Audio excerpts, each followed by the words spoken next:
Monaco, Grand Prix Sunday. Car number 8, Ayrton Senna's, is ready to race. For the mechanics who prepare and maintain his car, their job is almost done.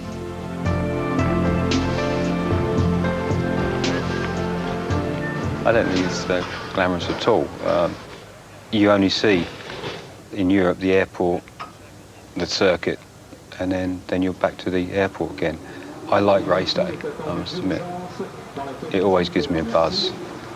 If I lose that, then I'd stop racing. You concentrate on what you're doing. Even though there's a lot of distractions, you have to try and put the blinkers on and block things out, especially when you're doing everything in a bit of a hurry during a session, that sort of thing. You have to work quickly and you have to work accurately, but you need to be able to do it and know damn well first time that the job you've done is good and sound. I don't go around thinking, oh my God, this is, if I don't do this properly, this is going to be a disaster and that. I'm always very confident with what I do. At this event, the mechanics have had their work cut out. 3 days ago in practice, Senna suffered a massive crash.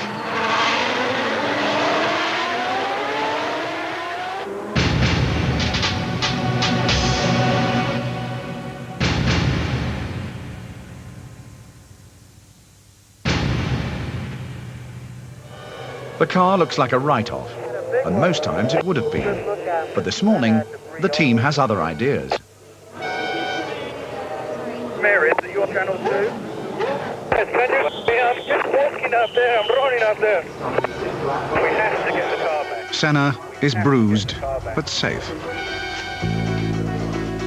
Ron Dennis, the McLaren boss, decides to attempt to rebuild the car in time for the afternoon qualifying session. The mechanics have 2 hours to do the job.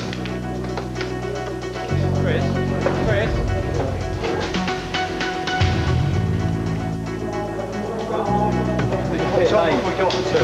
As long as you want, we can get out during this practice. Right, let's do it over there. First reaction was that there's no way we could have got it out for the afternoon just by looking at it. We need one on each corner and one on the front.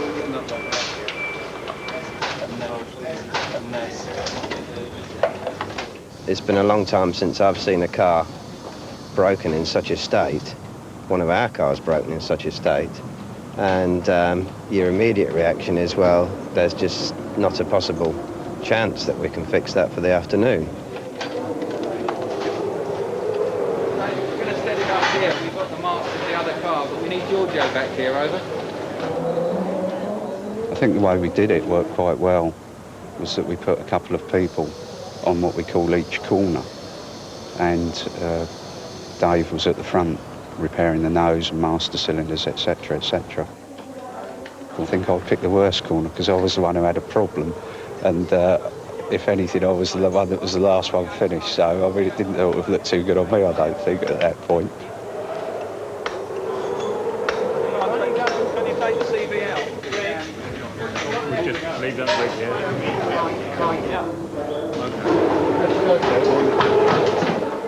Ayrton Senna hurt his thumb in the crash, so he's checking to see if he can still handle the steering wheel.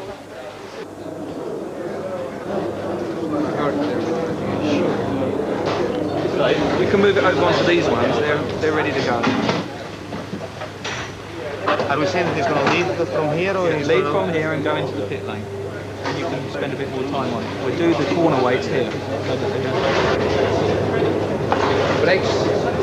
I'm pleased to say an incident as big as that, only once, like every 3 or 4 years. There have been accidents and been damaged between sessions before, but that was almost obliterated, that car. And that was a full-on, all hands on deck to turn it around and get it out.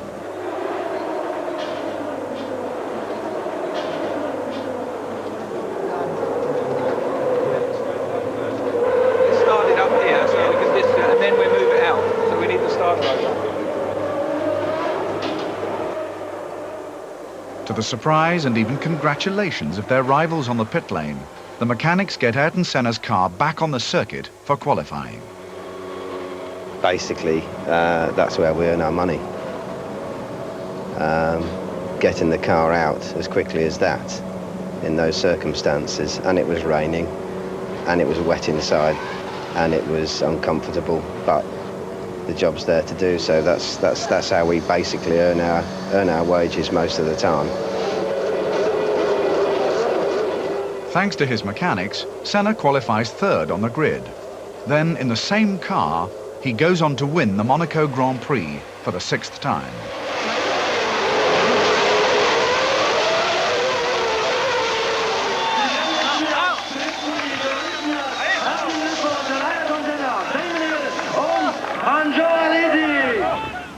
Here in Woking, Surrey, is where a Grand Prix begins for the mechanics. They are stripping down and reassembling the cars for the French Grand Prix. Most people don't realise just how much work goes into the preparation of the cars. The question I'm always asked is, what do you do between races? The fact is that people think we just go from one race to another. 9-4. No, every meeting, even between this French one and the British, we'll come back to the factory and prepare the cars here. Okay. 17.1. We want a large one. The crew of car number 8 go to 16 Grand Prix events a year, and all but 2 start in the departure lounge of an airport, usually early in the morning. You're all part of the team, aren't you? You're all just sat together anyway. Doesn't really matter. If you Like can, most, yeah. The team's advance party bound for France is 40 strong.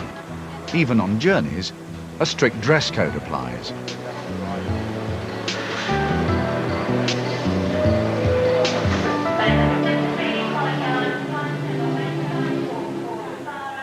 It's the start of a long day for David Crabtree.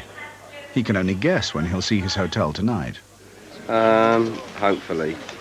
Well, it'd be nice to see it. It's around about 7 or 8 o'clock tonight. But it depends how much work we've got. Well, possibly a lot later than that.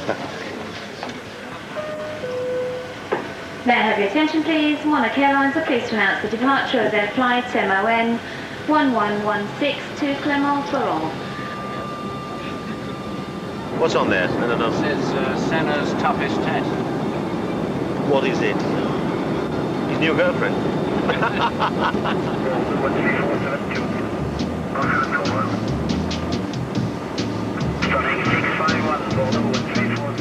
By mid-morning, the team is in France, en route to the circuit of Magny-Cours. It's a 2-hour drive, the best view of France they'll get for the next few days. I don't mind driving. I always get the best seat. I've actually been driving McLarens longer than Ayrton Senna.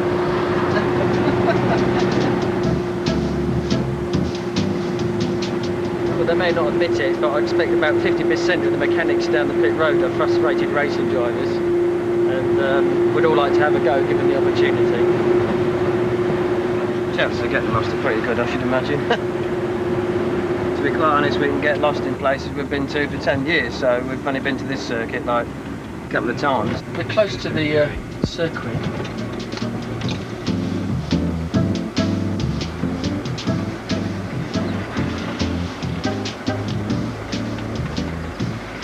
Hello! You're on the proper route now. Yeah? Yeah. In fact, you've seen that then, have you? Yeah, we've seen it. Okay. 2 o'clock, and the circuit at last. All the Formula One teams are fond of uniforms. They contribute to the brand image of the team.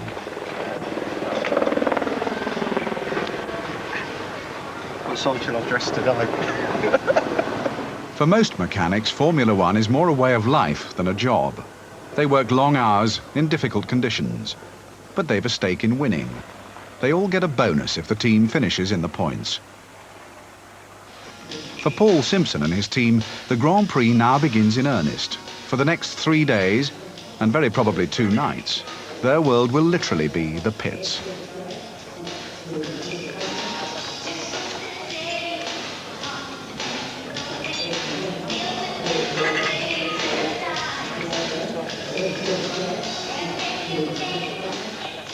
One of the first jobs is to satisfy the scrutineers who enforce the rules. Did you bring any yogurt? Even the driver's uniform and helmet are inspected. Formula One is a minefield of regulations. Breaking them can mean stiff fines or loss of championship points.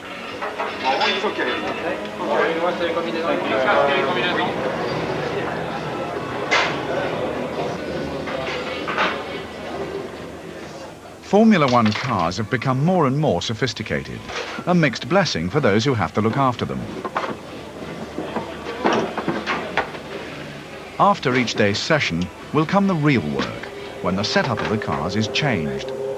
It's quite technical, and it's not as tidy as you'd ever like it, that is for sure. Get rid of it all, get back to a proper racing car. The nightmare for us is that all the wires, there's so much wires that can cut on any little sharp piece, and we have to watch all the time. I mean, everything is chafing and cutting, and it's just almost impossible to see everything underneath all the time. So many sharp edges. It's a nightmare. If we have a big disaster, it's a lot of work to prepare for another run. Here you go, old friend. Sit there, old chum.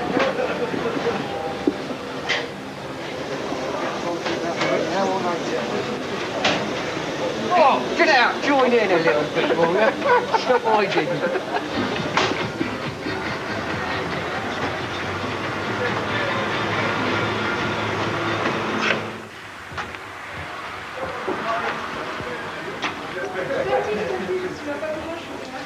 At 7:30, the crew check into their hotel. It's probably the only early night they'll get. Mr. Simpson. Mr. Crabtree. Mr. Crabtree. Sharing with Mr. Goodham. What are you doing tonight, Gus? Me? I'm going out with, Shaky. perhaps if I found the right room, I think it might help. Yeah, I'm going to see him. To eat or drink or? Yeah, to eat. But, I still haven't got the right. I am. I'm in. Thank you. Good night. See you in the morning. Yeah, good night then. The guy I share a room with, Rick, who's in charge of Michael's car, has gone down with a virus. So I'm on my own this time. That's what he thinks. Nobody likes always on his own, every race. Every race, by himself. It's his drinking problem.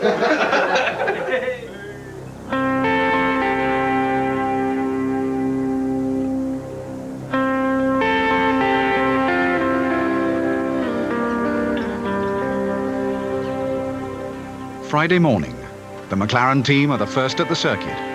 Ahead lie 2 days of practice and qualifying, and then the race.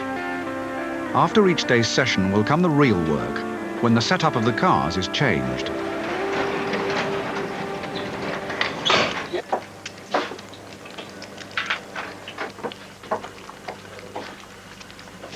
Hello, girlies.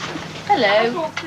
Wherever they are in the world, there's always one thing to remind them of home. Cheers, dudes. That was a good egg. What can I do for you? Everything's 2 of your finest eggs with bacon, please. For the mechanics, this could well be the last sit-down meal of the day, though that might come as a relief to a fragile Gary Wheeler. Couldn't manage to shake. Cereals, thank you very much. Are you sure you don't want some cooked breakfast, Gary? Cool. Get it down. Get it down. I've just put one out, thanks. Oh, look at all that grease and oil. Yeah. Another bottle of wine, guys? Don't drink much, thanks, Steve. No, we can't. I think Senna's all right, Gary. Senna who? Look at the wind direction now, because time tomorrow is what, 1 or 2 o'clock the race. For the crew on Car 8, these are the 2 men that matter, Ayrton Senna and his race engineer, Giorgio Ascanelli. Whenever they put their heads together, it means more changes to the car. Yes! That's made this line the way. It's Giorgio's responsibility to decide how Car 8 is set up, and Paul Simpson's job to ensure that it gets done. And it's time to get started.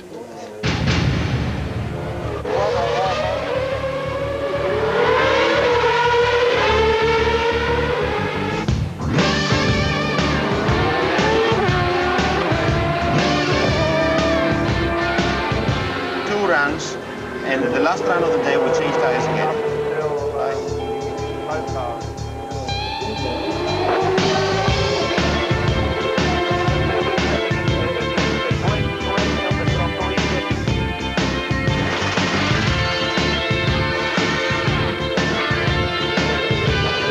Are you doing something?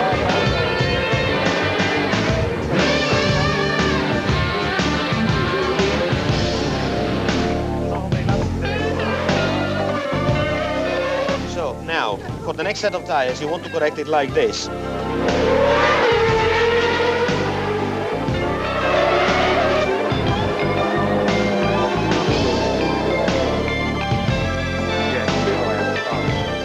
After today's practice, the car's setup needs some adjustments. Mark Lunnan is in charge of the gearbox on Senna's car. I'm changing the gear ratios at the moment. They're somewhat hot, those have to do it rather carefully. They're, the oil temperature is about 100 degrees at present, which is its usual operating temperature. Ed feels that the ratios that are in the gearbox at present are not suitable, so I'll probably go for slightly shorter ratios to give him more flexibility. It's a question of taking it apart, putting it back together again. We'll do this maybe 5-6 times in a weekend on each car. Some circuits you can even change 5th or 6th gear if the wind changes direction. And you had to move the low drag on gearbox as well. And gearbox always have no drag. You understand? I got completely... Ayrton Senna is famous for making great demands on himself and others, something his #1 mechanic Paul Harding is used to now. I think there's respect, and I think possibly it goes both ways. I get on well with Ayrton. From a mechanic's point of view, I don't have any problems, as long as everything's going okay. But obviously, in the heat of the moment, if things go wrong, then tempers can get a bit frayed. But I think you have to be fairly strong. And if you know that you're right, you have to say that you are right. And I think he accepts that. But if something goes wrong, just apologise and say I'm very sorry. And normally it's okay. I think that if it wasn't, things would have happened by now. They deal with a very big responsibility, which is safety. So when they put a wheel in place, or brakes in place, or a wing, or a gearbox, or an engine, or cooling systems, lubricating systems, they are dealing with your life. If they get it wrong and you go on the circuit and you have a technical failure as a result of one of their mistakes, that is bad. And they are the ones that in the end put this thing together. So they have the ability to create, innovate by themselves, and as much as they are important in that aspect, they are also important as enthusiasts. They are all racers. I think personally that Ayrton Senna is the finest racing driver of his era. He's quick, he's brave, and he gives more than 100% all the time. It must be difficult to work with a driver. Come Sunday afternoon, is prepared to race for 7th, 8th place. I like to work with a guy that will race to come first. Whether he's got a good car or a mediocre car, I like to see the guy try.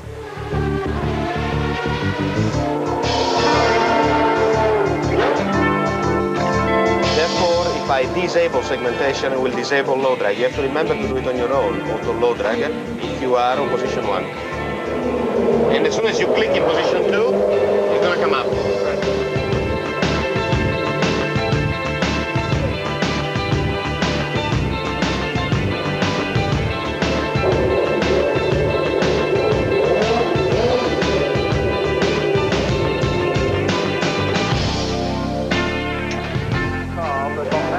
If you feel it coming in, it's going to come coming off of it.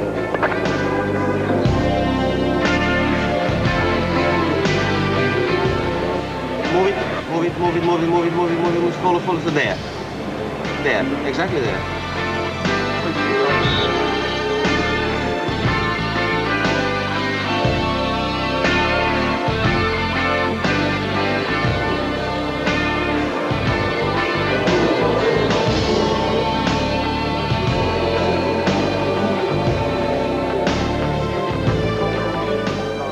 On the eve of the race, there is always more work to do on the cars.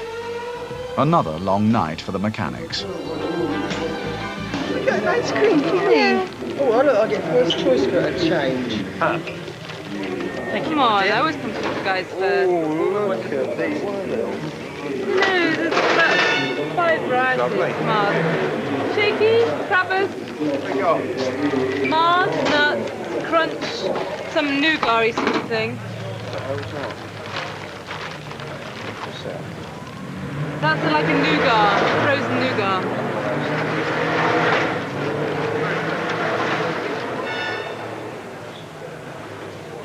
I don't like this, it's got nuts in. There is a long list of mechanical jobs to be done, and many setup changes. Now we can take the engine out. We put new engine in, new radiators, new gearbox, new brakes, check the fuel system. It's a complete rebuild now. What's left of the old car then? Just the chassis and the front suspension, if that's okay.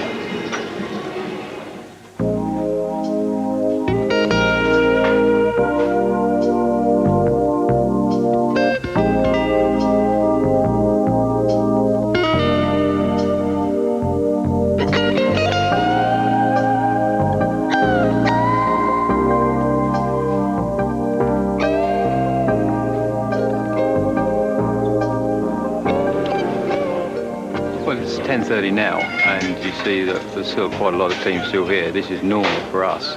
On a good night, we'd be just putting down the shutters, but we've had a few hitches along the way, so it's going to be probably, before all the team leaves, it's going to be probably another couple of hours, I would think. This is probably an average Saturday night for us. It normally goes on till midnight, Saturday nights do. There's not a lot of people actually do series this time of the night, to be honest. This is the side of Formula One that people don't quite understand. This is the glamour, is it? Yeah, I suppose it does have its glamorous sides, what they see on the television, but look around now, there's not much glamour, is there?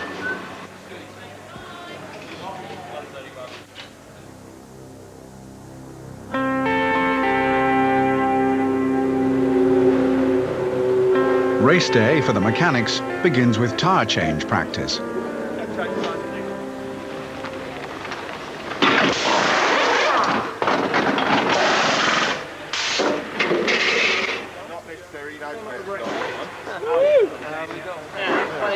Okay, go.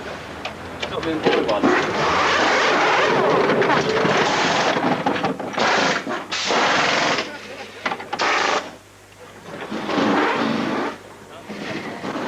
Mechanics do the tyre stop and the truckies. Gary does the right-hand front wheel gum. David does the taking off of the left rear. I do the wheel gum on the left rear. And Mark does the right rear. He does the taking off. That's the 4 guys off of our car. And then all the other guys do the other jobs as well. It's pretty important for testing out all of the equipment, and also for us as well, to get us into the swing of things, ready for whatever happens this afternoon. Because you're involved in it then, you're involved in the race, and you can, on occasions, pick up places if you do very good pit stops, if the car that's in front has a slower one. So you contribute sometimes to an overtaking manoeuvre.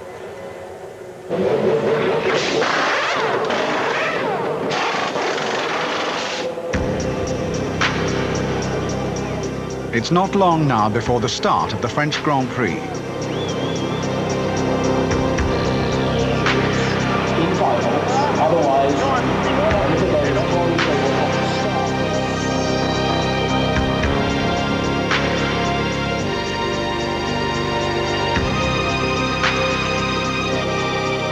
Right up to the start, work goes on. For the mechanics on car number 8, their job is almost over.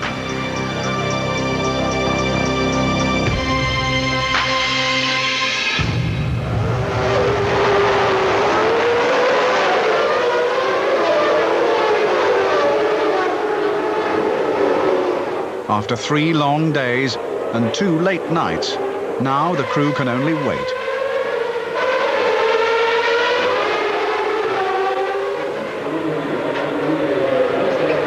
As their driver fights it out in front of the crowd, in the pits, the mechanics of car number 8 have a very different view. Most of the time you can't even see the race going on. But you've got to be ready. We're always listening to the driver on the radio anyway, and you've always got to be ready in case he comes in, exits the last corner with a puncture. Some circuits you can see a little bit, and you can see maybe the turn and that. Some circuits you can see nothing. So you just stand around and have a chat and watch the pit boards. If you watch the pit boards, you get some idea of what's going on during the race and how we're doing. You have to be sort of prepared for tyre stops, and they can come quite quickly. You know, there can be a shout at the last minute, and the car can be in the pit lane, which is pretty good because it happens so quickly. You don't have much chance to think about it. Just do it. I personally have never actually been to see a Grand Prix. I wouldn't know what one looked like if it hit me in the face, to be honest. I've never ever seen a Grand Prix. In the event, Senna came 4th and Michael Andretti, McLaren's other driver, 6th.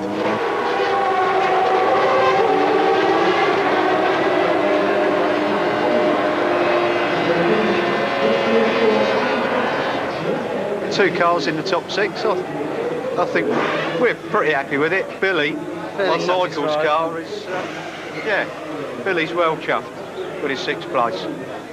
He's well happy with that this weekend. So, all in all. So all that late night work. Don't say it was worth it. Don't ever say it was worth it.